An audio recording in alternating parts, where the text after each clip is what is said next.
네, 지금 이 시각 민주당이 22대 국회를 이끌 국회의장 후보 선출을 위한 당선자 총회를 진행하고 있습니다. 추미애 당선인과 우원식 의원은 경선 전날까지 이른바 명심 경쟁을 벌였습니다. 네, 이런 가운데 3040 여당 소장파들이 불통과 회피의 정치를 지적하는 총선 반성문을 내놨는데요. 관련 내용 포함한 정치권 이슈들 신지호 전 국회의원, 김영주 전 국회의원과 함께 짚어보겠습니다. 두 분 어서 오십시오. 안녕하십니까. 안녕하십니까. 네, 안녕하십니까. 예, 말씀드린 것처럼 지금 이 시각 민주당이 국회의장 후보 경선을 진행하고 있습니다.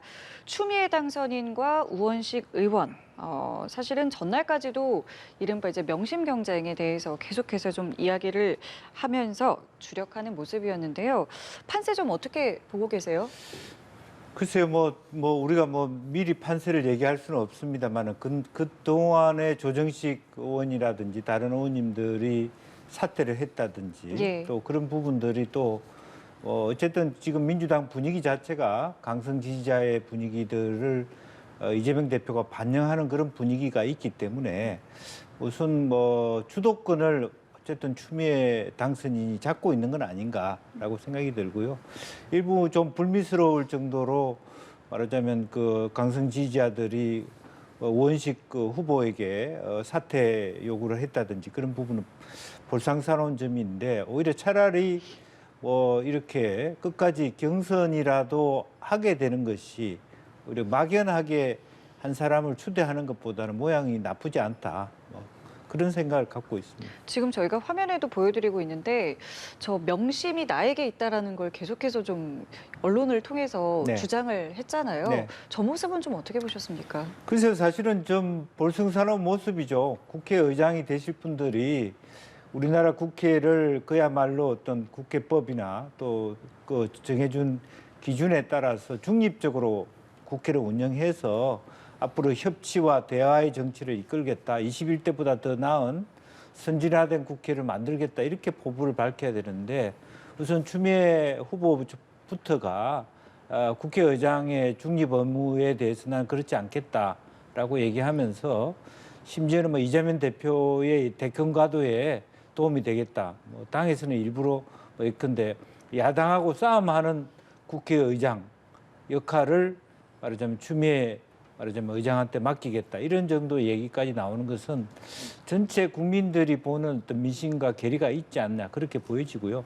어쨌든 다른 사람이 있는 게 아니라 차라리 박지원 의원처럼 오히려 다른 목소리를 냈으면 좋은데 그렇게 마지막까지 그런 결정을 못 하셨고, 나오신 후보들 모두가 그렇게 얘기했기 때문에 누가 낫다, 누가 낫지 않다 그렇게 얘기하기도 힘들어진 상황이 아닌가, 그렇게 보입니다. 예, 이번 경선 과정 어떻게 좀 보셨습니까? 그러니까 형식적으로는 경선인데 사실상 추대다, 이렇게 봐야 되겠죠. 그다음에 이제 조정식 그 의원이 추미애 그 당선인에게 양보하면서 경쟁 대신 순리를 따르겠다. 근데 그 순리가 뭐죠? 명심을 따르겠다라는 거죠. 그러니까 국회의장은 국회의원들의 이제 그 수장인데, 우리 헌법에 보면 국회의원은 양심에 따라 직무를 행한다. 이렇게 돼 있는데, 지금 이제 민주당 국회의원들은 양심이 아니고 명심에 따라, 명심에 따라 직무를 행하는, 그리고 서로 이제 명심팔이 지금 경쟁을 하지 않습니까?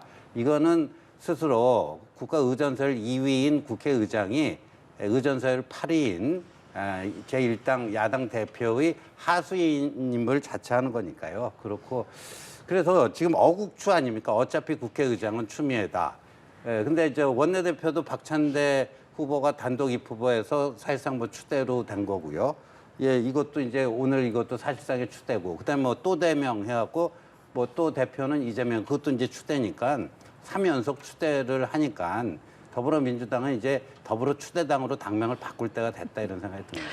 지금 민주당의 모습을 보면요, 원구성을 하게 될 경우 이제 법사위 운영이 가져오겠다, 반드시 사수하겠다라고 이야기를 하고 있는데, 이런 이야기가 내부에서 나왔더라고요. 상임위를 배분할 때 이제 보통 3선에서 이제 나이 순으로 하는데, 이번에는 전문성을 좀 앞세우겠다라고 했기 때문에 이번에 그럼 좀 더 파격적으로 가지 않겠느냐, 이런 관측들 좀 나오고 있습니다. 이 움직임은 좀 어떻게 보고 계세요? 사실은 이게 말은 전문성이지만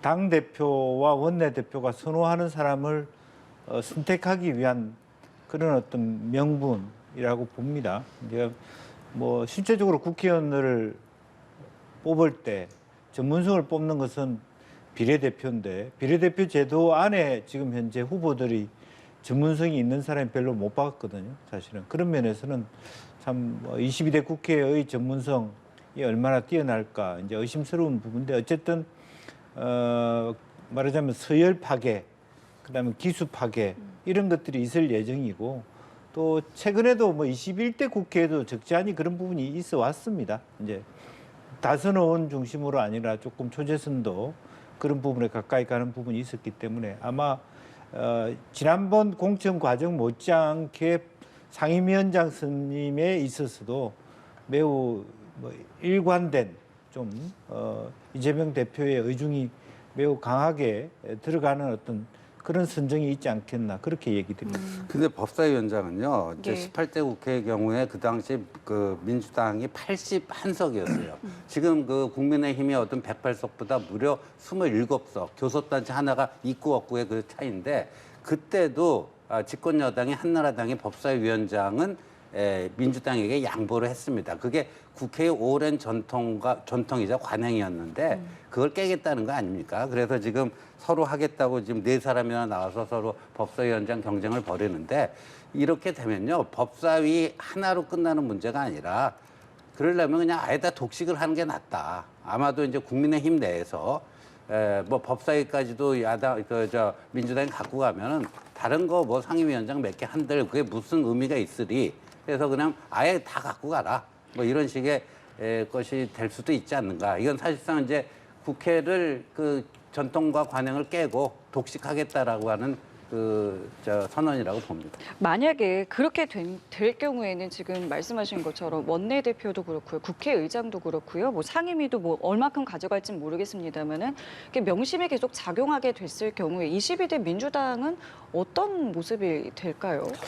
그만큼 이제 뭐 사실은 일괴함적인 뭐 말하자면 그런 체제는 굉장히 위기에 취약할 수밖에 없어요. 뭐 쉽게 얘기해서 이재명 대표가 극단적으로 사법 리스크에 의해서 실형을 받게 되거나 실제로 당 대표를 그만둬야 될 때, 의원직까지 상실돼야 될 때 실제로 대안들을 만들어 가기가 쉽지 않아지는 그런 차원이 있을 수 있고 또 그때 실제로 당내의 어떤 다양한 세력들과의 어떤 토론 또 어떤 분열 이런 것들도 있을 수 있는데 어쨌든 그럼에도 불구하고 막 그걸 예견해서 그런지 모르지만 당내에서 비주류의 비중을 확 줄여놓은 것도 사실이거든요. 그러니까 그와 같은 어려움에도 불구하고 나름대로는 뭐 그 다음에 어떤 뭐 정청래 의원이 될지 또 뭐 박찬대 의원이 될지 어떤 넘버 투들이 나름대로 중심을 갖고 갈 수밖에 없지 않느냐. 다만 그럴 경우에 친문이라든지 또 조국 혁신당이 실제적으로 어떤 전체 야권의 중심을 얼마나 그립감을 갖고 가져갈 수 있을까? 그게 또 변수가 되지 않을까 봅니다. 예, 알겠습니다. 저희가 민주당 상황에 대해서 이야기 나눠보고 있는데 계속해서 나오는 이야기 이 명심과 관련해서 이재명 대표가 일주일 동안의 이제 치료 휴가를 마치고 오늘 이제 당무에 복귀를 했습니다. 그러면서 관심이 가는 부분이 이재명 대표의 연임과 관련한 이야기가 계속해서 나오고 있지 않겠습니까? 네. 이재명 대표가 좀 이번 휴가 기간 동안 본인이 좀 결심이 섰을 거라고 보십니까? 조만간 뭐 결심을 표명해야 되지 않을까 싶은데 결국 저는 뭐 상황에 밀려서 이 자리가 얼마나 힘들고 고통스럽고 저는 2번 다시 하고 싶지는 않지만 어차피 이렇게까지 저한테 좀 요청을 하니 제가 그 독배를 받겠습니다. 이런 식의 레토릭을 쓰면서 결국 수용을 하는 그런 수순으로 갈 거다 이렇게 보여집니다. 그래서 뭐 지금 이제 또 대명이다 뭐 이런 얘기가 이제 이미 나와 있는 거고요. 그리고 이재명 대표는 이번에 이제 연임에 성공한다면 김대중 전 대통령 이래 뭐 20몇 년 만에 뭐 예. 이런 연임이라고 그런 거 아닙니까? 근데 단순히 이제 그 야당 대표를 연임했다는 수준이 아니고요. 이제 국회의장을 사실상 자기 밑에 두고 있는 겁니다. 그러니까 형식적인 측면에서는 의전서열 2위고 8위의 관계지만 의전서열 8위인 이재명 대표가 의전서열 2위인 국회의장을 사실상 내가 스위치 누르는 대로 행동해라고 하는 식의 그게 이제 되는 거기 때문에 지금 일각에서 여의도 대통령은 이재명이다. 대한민국 대통령이 2명인데 용산에 1명 있고 여의도에 있다. 사실상 이중 권력 상태가 아니냐 뭐 이렇게 되는 건데 그 정도로 어떻게 보면 막강한 권력을 쥐게 되는 그런 겁니다. 근데 모든 권력에는 그 책임이 또 뒤따른다. 그래서 이 결과가 어떻게 될지는 새로운 정치 실험이다 이렇게 보여집니다. 알겠습니다. 관련해서 잠시 뒤 좀 이야기를 나눠보겠고요. 먼저 조금 전에 들어온 속보 좀 먼저 말씀을 드리겠습니다. 법원이 오늘 오후에 의대 증원 집행정지 항고심 선고를 내린다는 속보가 들어왔는데요.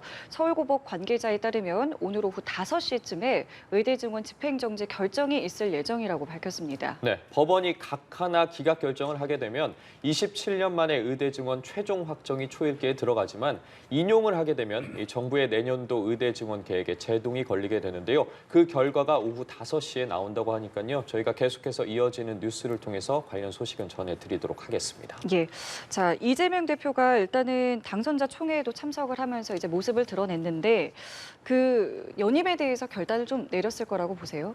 글쎄 뭐 그렇게 주변에서 물어보는 방식으로 본인이 주문을 한 거 아닌가 그렇게 이해를 해야 되겠죠. 그리고 실제적으로 보면 본인이 나오지 않고 뭐 정청래 의원이나 다른 어떤 의원들이 나와서 새로운 대표를 뽑는다 설령 그렇게 한다 하더라도 실질적인 당내의 어떤 최대 주주는 이재명 대표다라고 하는 것들이 뭐 누구나 다 알고 있는 사실이기 때문에 오히려 그렇게 뭐 이중 구조를 옥상옷을 만드는 것보다는 당내에서도 다만 이제 국민의힘 쪽에서 뭐 이렇게 더 흥행하는 전당대회가 7월 8월에 있다면 그게 비해서 민주당의 전당대회가 너무 예정되고 너무 재미없는 감동이 없는 그런 전당대회가 될 것이다라는 그런 어떤 부정적인 부분이 있지만은 그럼에도 불구하고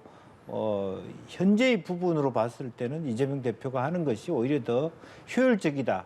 당원들도 그렇게 생각하지 않을까 생각이 듭니다. 네, 이렇게 당무에 복귀한 이재명 대표 좀 풀어야 할 과제도 상당히 많이 있습니다. 예를 들면 뭐 해병대원 특검법에 대한 대응이라던가 아니면 뭐 검찰 인사와 관련된 부분 그리고 일본 네이버 라인 사태 등 앞으로 어떠한 방식으로 좀 어떻게 풀어나갈 거라고 보세요? 아무래도 이제 정치 공세를 좀 이어가지 않을까 싶은데 그 이번 치료 중에 이제 검찰 인사가 있지 않았습니까? 여기에 예. 대해서 아직까지는 이재명 대표가 뭐라고 이제 입장 표명을 안 했을 텐데 이거를 직격하고 나올 가능성이 대단히 높다. 그리고 그거를 김건희 여사 특검법의 필요성을 그런 걸 통해서 다시 한번 부각을 시키고 그다음에 만약에 이제 최상병 특검법 지금 국무회의를 통해서 제2요구권 거부권이 행사된다면 다음 주 화요일 21일 그럼 28일 이번 21대 국회 마지막 그 본회의에서 그거를 다시 재의결 시도할 텐데 예. 그것과 관련해서 그러니까 25만 원 얘기는 좀 쑥 들어가고 있어요. 왜 위헌 논란에 휩싸이면서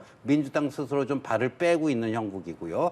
이게 호재다고 생각하고 그쪽에 고삐를 쥐고 공세를 강화할 가능성이 높아 보입니다. 예, 어쨌든 오늘 국회의장 후보 경선에서 뭐 명심 마케팅에 대한 이야기가 나왔고 그런 부분에 대해서 당원들도 좀 다독여야 할 것 같고 결과가 나온다면 지금 원내대표도 정해졌고 어쨌든 지도부가 다 구성이 되는 상태에서 좀 여러 가지 공세를 펼치거나 아니면 향후 행보에 대해서는 좀 어떻게 예측하고 계세요? 사실은 뭐 지금 너무 민주당이 속도감을 가지고 뭐 이화영 재판뿐만 아니라 그렇게 가고 있는데 오히려 지금 현재 속도를 좀 줄여서 좀 만반의 준비를 해가는 좀 완성도를 높이는 그런 좀 측면이 좀 필요할 것 같다는 생각이고 균형감을 가지고 너무 지나치게 조국 혁신당의 그 속도감을 같이 가려고 하는 부분도 저는 문제가 있다고 생각이 들어서 그와 같은 뭐 생각을 가지게 될 텐데 그럼에도 불구하고 이재명 대표가 본인의 리스크가 즉 그 이화영 재판이 거의 목전에 있기 때문에 그 다음에 본인과 관련된 재판이 있어서 아마 이제 어떤 판단을 할지는 좀 두고 봐야 될 것 같습니다. 예, 알겠습니다. 이번에는 국민의힘 내부 상황 좀 살펴보겠습니다. 소장파 모임인 천목회가 밤샘 토론을 열고 총선 패배에 대한 반성문을 내놨습니다. 일단은 비겁함을 반성한다라면서 5가지 패배 요인, 패인에 대해서 이제 이야기를 했는데요. 이러한 움직임이라던가 내놓은 입장에 대해서 좀 어떻게 보셨습니까? 아, 정말 지금 그 참패 이후에 국민의힘 입장에서 하면 가뭄의 단비 같은 그런 현상이라고 생각합니다.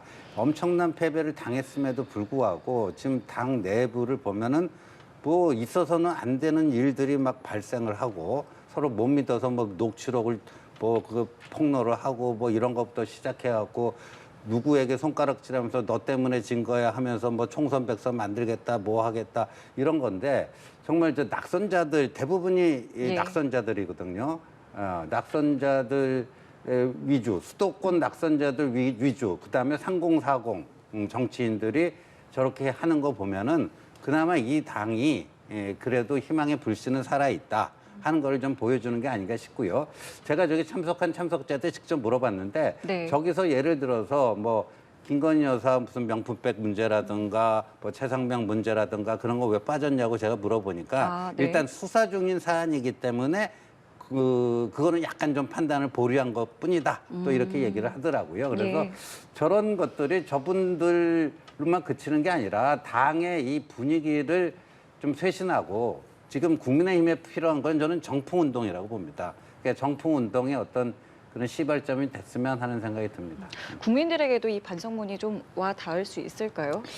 뭐 사실은 의미 있는 반성문이라고 봅니다. 근데 문제는 그러니까 이분들이 주장하는 말하자면 이제 공감 부족, 이태원 문제라든지 연판장으로 인한 분열이라든지 그다음에 회피라든지 호주 대사 문제라든지 그다음에 뭐 입틀막 같은 그런 불통의 이미지 이런 것들이 결국에는 이것을 종합해 보면 사실은 대체로 용산이 잘못한 대통령실이 잘못한 부분을 얘기하는 거예요, 사실은. 근데 문제는 당내에 조정훈 위원장이 TF팀장으로 맡고 있는 말하자면 총선 백서는 오히려 용산의 잘못은 거의 얘기 안 하고 거의 한동훈이라든지 어떤 그런 이제 포커스를 달리하고 있거든요. 이제 이런 부분들이 국민의힘이 전체적으로 2가지 이 영역들을 다 통합적으로 반성하고 평가하고 좀 더 차분하게 가져가야 되는데 마치 저 안에서 저분들은 지금 그나마도 이 천목계 분들은 어떤 당파적 입장이 없습니다. 당내 라인이 없기 때문에 오히려 더 솔직하게 말씀하고 계셨다.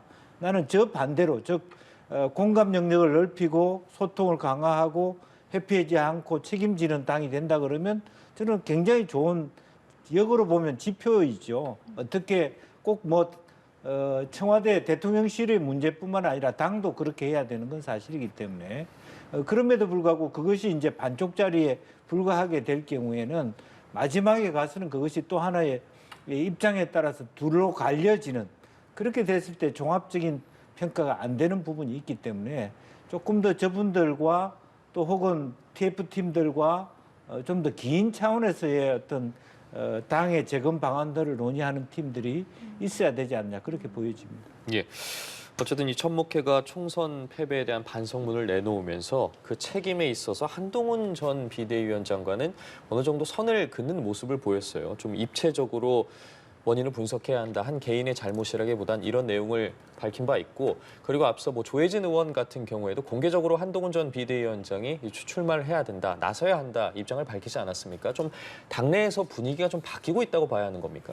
그러니까 한동훈 그 전 비대위원장이 다시 전당대회 당대표 후보로 출마해야 된다. 그러니까 한동훈 전 위원장의 뭐 팬카페를 중심으로 그런 움직임도 있지만 제가 봤을 때는 훨씬 더 중요한 결정적인 그 영향을 미치고 있는 게 한동훈 위원장을 견제하고 한동훈의 출마를 어떻게든지 막아보려고 하는 쪽의 흐름들이 있잖아요.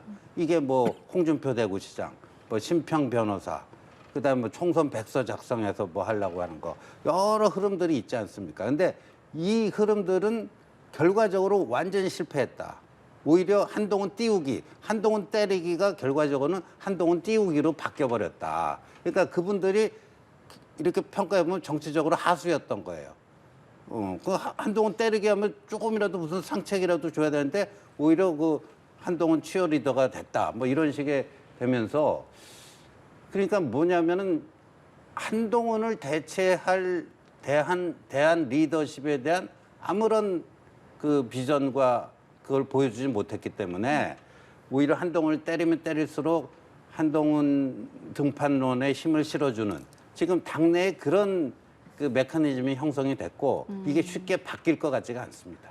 예, 말씀해주신 부분을 정리를 해보면 한동훈 전 비대위원장의 어쨌든 책임을 좀 물리고 그걸 좀 누르기 위한 움직임들이 오히려 한동훈 전 비대위원장을 더 띄워주면서 이 출마의 불씨를 더 지펴줬다 이런 말씀이시거든요. 동의하십니까?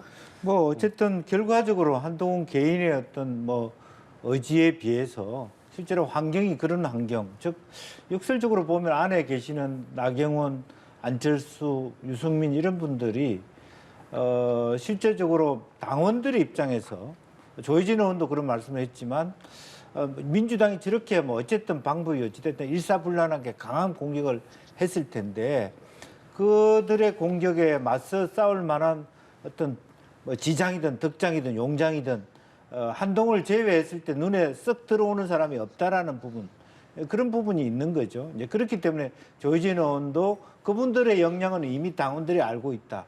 그 말로 정리해냈다. 따라서 지금 현재 그 얘기죠. 선발 정판이 아니고 패전 투수용으로 어쩔 수 없이 한동훈이 들어와서 비대위원장 맡은 거하고는 지금 당대표 맡는 건 또 무게감이 다르지 않느냐. 그런 의미로 한동훈의 재등장이 필요하다라고 보는 거고 어쨌든 그나마도 한편으로는 야당과 맞서면서 한편으로 보면 대통령 지지율이 낮은 상태에서 견인해 가거나 또 협조하거나 갈등하거나 그럴 수 있는 오히려 친화적이면서 대척점에 설 수 있는 사람이 필요한데 그게 한동훈이라는 것이죠. 그래서 오히려 그렇기 때문에 아까 신 의원 말씀하신 대로 그들의 공격이 다 무용 지물로 되었다는 겁니다. 공격에서 상처 입는 것이 아니라 물론 한동훈 비대위원장이 왜 이번 총선에 말하자면 그게 없겠습니까? 그 말하자면 패배에 대한 책임이 없는 게 아니고 있다는 걸 알면서도 실제로 본래의 김종혁 예. 비대위원이 그런 말씀했네요. 더 큰 바람이 분 곳 누가 말해도 그런 본질적인 어떤 참패의 원인을 한동훈으로 지목하기에는 적절하지 않다라는 부분이 있기 때문에 당원들이나 또 한동훈 개인의 지지자들도 오히려 동료를 하는 입장이 되었다. 그렇게 봐야 될 것 같습니다. 알겠습니다. 또 어떤 결심을 내릴지 역시 좀 지켜보겠고요. 자, 어제는 부처님 오신 날이었고요. 이 봉축 법요식에서 윤석열 대통령과 조국혁신당의 조국 대표가 인사를 나눴습니다. 인사를 하고 눈인사를 나누고요. 대화는 없었다고는 하는데 어제의 짧은 만남에 대해서 좀 어떻게 보셨습니까? 뭐 5년 만에 만난 건데 이제 이재명 대표야 뭐 이런 기념식에서 자주 만날 일이 있었는데 조국 대표는 요번에 이제 당선인이 되고 공당의 대표가 됐으니까 처음 만나게 되는 건데 이런 자리에서는요 기껏해야 뭐 반갑습니다 뭐 이런 한두 마디 나누는 거지 여기서 뭐 과거 진보당 의원처럼 뭐 대통령 손 끌어당기면서 자기 하고 싶은 얘기 막 하고 이런 건 아니잖아요. 근데 그 대통령이 취임 2주년 기자회견에서 뭐 조국 이준석 이런 야당 대표들과의 어떤 대화에 대해서도 그 여지를 뒀잖아요. 예. 뒀으니까 앞으로 뭐 적절한 기회가 만들어지면은 뭐 대화의 장이 만들어지지 않을까 생각합니다. 그러니까 향후에도 뭐 정식 회동 같은 것들을 좀 기대해 볼 수 있겠습니까? 뭐 정식 회동까지는 아니더라도 아까 눈빛을 보면 어쨌든 대통령 입장에서는 뭐 그 조국 그 대표가 간절하게 만나 달라고 하면 내가 만나 줄게 그런 표정이었어요. 그리고 또 못 만날 이유도 없고 또 예. 한편으로 보면 저런 뭐 다수당의 대표들이 다 오셨습니다마는 저분들과의 만남을 대통령 입장에서는 회피할 이유도 없고 또 활용할 필요도 있는 거거든요. 어쨌든 영수회담에 물꼬를 튼 만큼 그게 뭐 정례화되거나 구체화되지는 않는다 하더라도 경우에 따라서 다양한 방식으로 만날 수는 있지 않겠나 그렇게 보여집니다. 예, 알겠습니다. 자, 주제를 좀 바꿔보도록 하겠습니다. 이번에는 개혁신당의 이준석 대표 이야기를 해볼 텐데 어제 5.18 민주묘지에 참배를 했습니다. 새벽에 이제 김해에서, 이제 영남 지역 김해에서 국화 천송이를 직접 싣고 운전을 해서 도착을 한 후에 이제 참배를 했는데 지금 995개 묘역에 일일이 헌화를 하고 참배를 했거든요. 또 국화를 직접 공수해 온 것도 그렇고 좀 여러 의미가 부여되고 있는 상황인데 개인적으로 보시기엔 좀 어떤 의미가 있었다고 보십니까? 이거는 이제까지 그 이준석 당선인이 보여준 정치 스타일하고는 조금 다른 결이었다. 그러니까 이렇게 좀 뭔가 말로써 뭔가 뭐 누구를 공격하고 뭐 이런 것들이 이제 좀 이준석 스타일이었는데 어제는 이제 7시간 30분에 걸쳐서 일일이 다 뭐 이렇게 하는 모습을 보고 뭐 앞으로 저렇게 좀 스타일이 바뀔래나 아니면 뭐 일시적인 건가 뭐 이런 생각이 좀 들었는데 이거 자체는 뭐 저는 굉장히 잘한 거다고 봅니다. 영남에서 꽃을 공수해 와서 5.18 영령들에게 하나 한 분 한 분 다 이렇게 거의 참배하고 헌화하고 하는 것들은 그 나름대로 이제 진정성이 확인이 된 거고 그래서 저는 어제 저 일을 계기로 너무 이제 입만 가지고 하는 정치라기보다는 저런 뭘로 좀 이준석 스타일이 좀 바뀌면 훨씬 더 정치인으로서 성장해 나가지 않을까 생각이 됩니다. 예, 알겠습니다. 어제 이야기를 하면서 직접 뭐 국화를 공수한 것과 관련해서도 영남 분들도 5.18 정신에 대해서 많이 이해하는 게 중요하다. 그러면서 또 22대 국회에서 헌법 전문 수록을 좀 논의하겠다고 밝혔거든요. 이러한 부분들에 대해서 어떻게 평가하십니까? 어쨌든 뭐 보수의 소수 정당으로서 국민의힘보다 훨씬 어떤 5.18 정신을 헌법에 또 개헌했을 때 수록하고 또 아로새기는데 더 정성을 들이겠다라고 하는 그런 것을 광주 시민들에게 각인시키는 그런 어떤 그 행동이었다라고 보고요. 뭐 그런 마음을 하나하나 가진다는 것은 의미가 있다라고 봅니다. 그러니까 그런 진정성을 가지고 생각하면 될 부분이다 그렇게 봅니다. 알겠습니다. 자, 그리고 법무부가 검찰 고위직 인사를 단행한 것을 두고 여야 공방이 계속되고 있는 모습입니다. 민주당에서는 이번 인사가 김 여사 수사에 대한 명백한 개입이다라고 이야기를 하고 있기 때문에 국민의힘에서는 몇 명 교체하는 것으로 수사 무마는 불가능하다라고 답을 하고 있거든요. 어떻게 좀 듣고 계십니까? 그러니까 사실은 뭐 시기적인 문제인 거죠. 이원석 검찰총장이 내 임기 안에 다 마무리하겠다. 혹은 뭐 그런 꽃비를 쥐고 있는 상태에서 모든 수사진을 다 말하자면 승진시키면서 자친시키는 그런 표현도 좀 애매하더라고요. 자천성 승진 뭐 이렇게 얘기를 했는데 어쨌든 국민들로 하여금 이렇게 의심을 살 만한 또 오해를 만들 만한 그런 인사를 했습니다.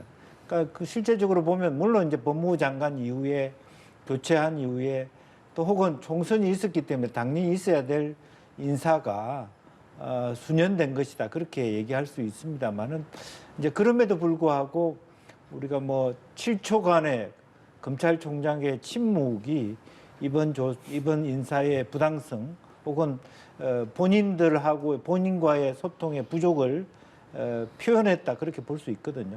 얼마든지 말하자면 사전에 소통했고 총선 때문에 딜레이 됐다면 저러한 검찰총장의 좀 어떤 7초간의 침묵 말이 있으나 말을 아끼겠다라고 하는 그런 표현은 안 나올 수 있었을 텐데 조금 거칠게 일을 한다 그런 인상을 갖고 있습니다. 거칠었다, 오해를 살 수 있었다라는 말씀이신데요. 근데 오해는 충분히 살만하죠. 참외밭에서 신발끈 묶지 마라 그랬는데 이원석 검찰총장이 이번 달 내로 명품백 수사는 마무리하겠다라고 분명히 공언을 했습니다. 그리고 이제 그 중앙지검장이었던 송경호 지검장과 김 여사 수사 방식을 두고 약간의 뭐 갈등이 있는 거 아니냐 이런 뭐 풍문이 뭐 돌았던 게 또 사실이고요. 그러니까 이번 달에 그 이원석 총장이 얘기한 그게 끝나고 나서 인사를 했으면은 굳이 좀 오해를 부르지 않을 수도 있지 않았는가 하는 그런 아쉬움도 남습니다만 어차피 이건 이제 물은 엎질러진 거고요. 그래서 저는 후속 인사로 그 명품백 수사하는 중앙지검 형사 1부장하고 도이치모터스 주가 조작하는 중앙지검 반부패 2부장 이 두 명의 부장검사가 그대로 있을지 또 바뀔지 이게 또 이제 그 굉장히 주목 포인트가 된 겁니다. 근데 이 바뀌어가지고 뭔가 그 수사가 늘어지거나 수사 강도가 약해지면 오히려 야당이 주장하는 특검론에 날개를 달아주게 되는 그래서 오히려 더 꼬이게 되는 그런 결과입니다. 그래서 오늘 뭐 법무부 장관, 중앙지검장 다 얘기했지만 예. 인사 교체가 이루어졌음에도 불구하고 수사는 수사대로 법과 원칙에 따라서 했다라는 것을 분명하게 좀 보여줄 필요가 있지 않을까 하는 생각이 듭니다. 예.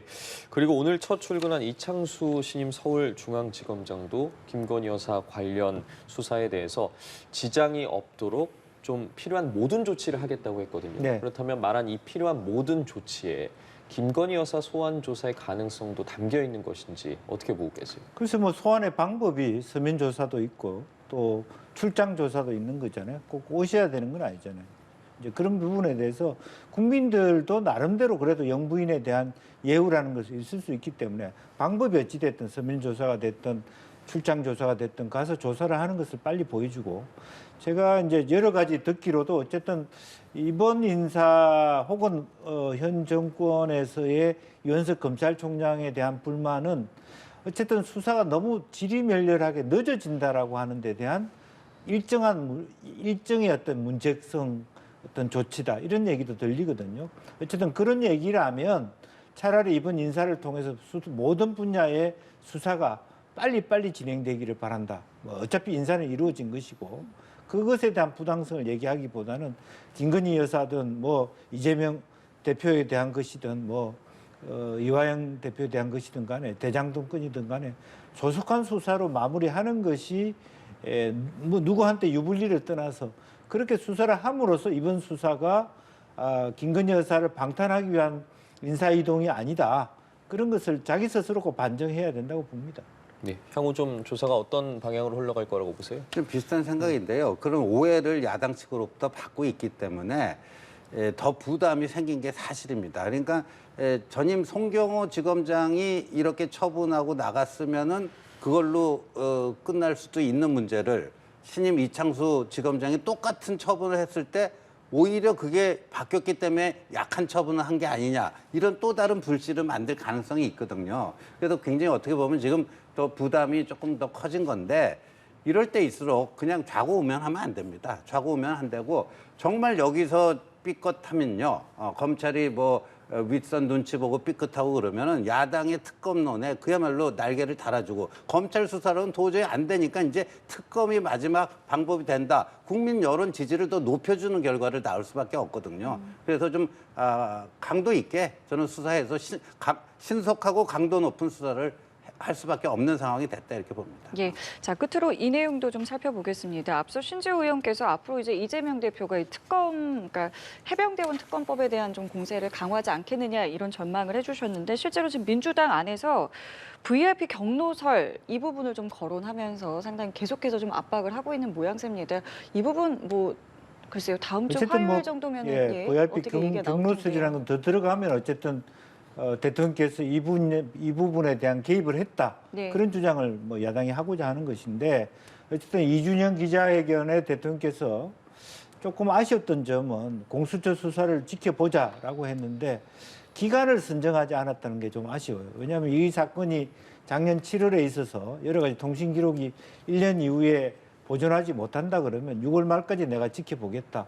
그때 6월 말까지에 대한 부분의 성과가 안 나면 공수처 성과가 안 나면 통신 기록 보존 차원에서라도 내가 특검하자고 하겠다 이렇게 얘기했으면 그렇게 강하게 야당이 저렇게 공격할 명분이 없었다. 그런데 무작정 공수처에 말하자면 맡기자, 기다려보자 이렇게 얘기했기 때문에 그런 부분을 그냥 놓칠 수 없는 것이 야당의 입장이라는 말씀을 드리고 싶습니다. 예, 이 압박에 대해서 좀 어떻게 대응해 나가야 할 거라고 생각하세요? 그러니까 지난번 이제 취임 기자회견 이준영 그거는 그 지금 말씀하신 그대로인데 조금 더 진전된 입장 표명이 필요하지 않을까. 이거를 제2 요구를 하더라도 예. 이 조건부로 수용할 수 있다라는 그 조건부 수용의 조건을 조금 더 명확하게 그러니까 지금 얘기한 것처럼 예. 공수처의 신속한 수사를 뭐 촉구한다든가 뭐 해서 어느 정도 그 계속 늘어질 수는 없잖아요.